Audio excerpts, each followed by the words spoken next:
Tribute to Uncle Tony. My first meeting with Brigadier General Anthony Stephen Ekeba Ukpo was an official one. In 1987, he was then a colonel and military governor of the then Old River State.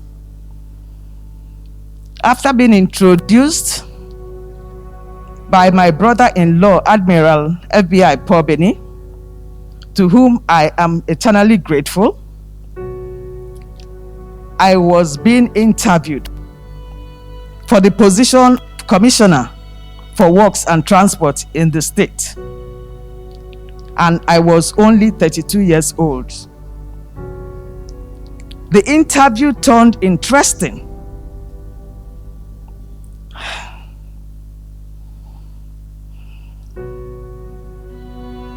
Sorry. When we found out that our parents had a common experience in Obudu Cattle Ranch, and we started discussing architecture.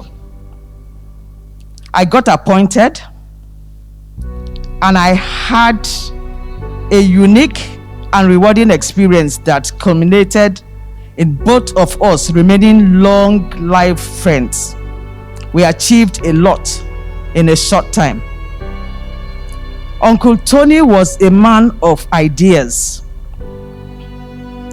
Once he latches on a good idea, he would research it, understand it, and turn a master of the subject.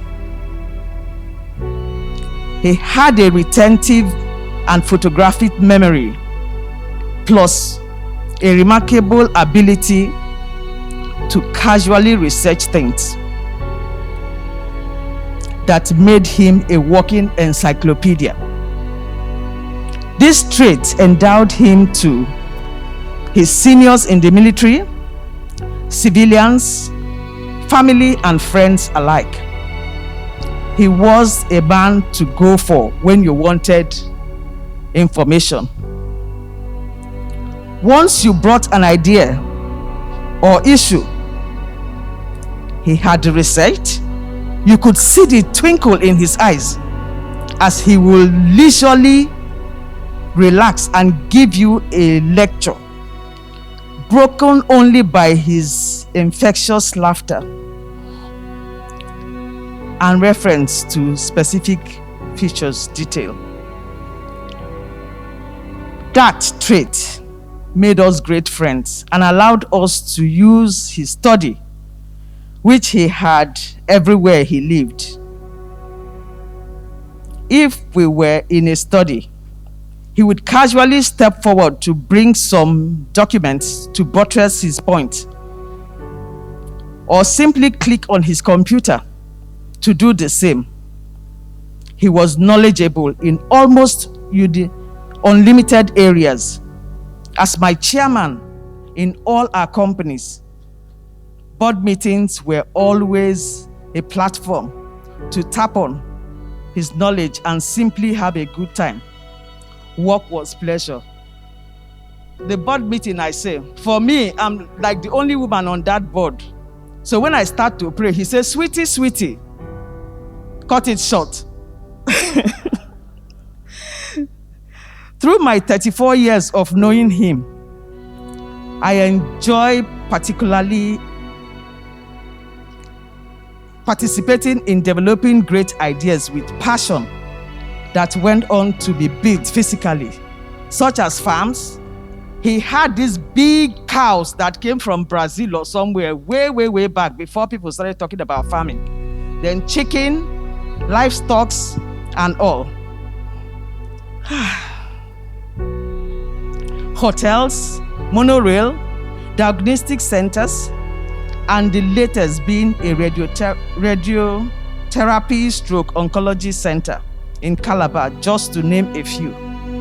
All his ideas were always based on the value he could bring to the people. In the past 7 years, he sold all his properties to fight cancer, which had ravaged 5 of his brothers, leading to the loss of 4 of them after he himself became a victim of the deadly disease. He researched it well. He lectured with the architects, the builders, equipment suppliers, and held his own very well in discussing with oncologists. He would ask medicine.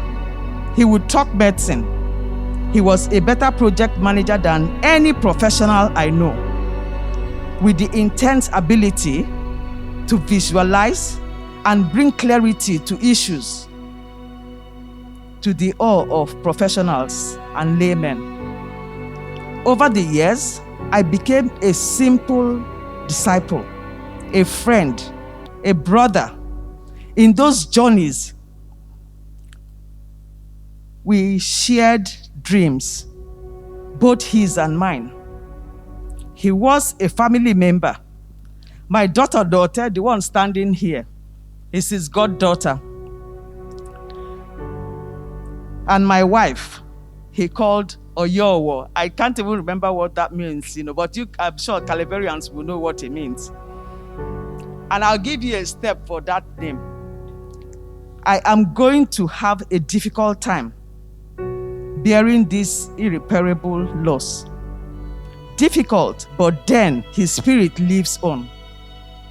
I forget every day and reach out for my phone, which I can acknowledge, I can testify to that, to call him to ask his opinion on things, and end up reaching deep down into my memories to ask myself what his response would have been. He was a gem of a friend, and I will miss him. May his soul rest in perfect peace. For the Oyowo thing, I'm an artist. Normally, once we're in parties, Madam will testify, come to dancing, he'll say, okay, sweet, take over. I'll give him that step. Then he'll go, sweetie, sweetie. He promised me that we're going to have a party when she turns 70. Well, I guess we'll do that when we get to heaven. May your gentle soul rest in peace. Thank you so much for being here.